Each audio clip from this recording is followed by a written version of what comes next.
Mga estudyante mula sa iba't ibang probinsya sa Region 1 nagpasiklaban sa Robotech Cup 2026. Silipin sa report.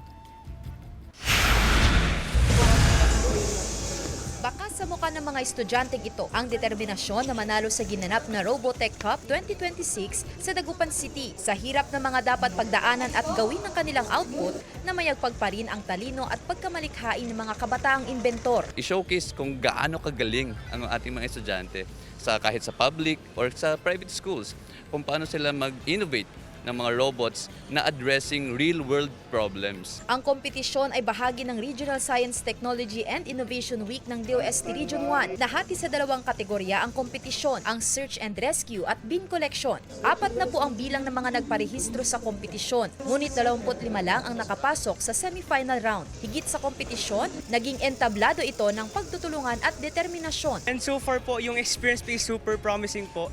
And na-explore po namin yung innovations ng robotics po. And then, based naman po sa competitions po, na-explore din po namin paano po naka-implicate yung robotics po sa real-world situations po namin. We start them young.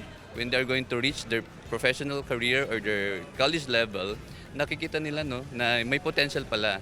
And in the emerging technologies in AI and robotics, pwede silang pumunta doon. Samantala, formal nang binuksan ng DOST ang dalawang bagong innovation hubs o iHubs sa dalawang paaralan sa Dagupan City at Lingayen, Pangasinan. Layunin ng mga iHub na maging sentro ng paglinang ng mga makabagong ideya, pananaliksik at teknolohiya, partikular sa mga lokal na inventor, estudyante at negosyante sa lalawigan ng Pangasinan. Kasama si Daryl Peralta, Sandy Salvacio, One North, Central Luzon.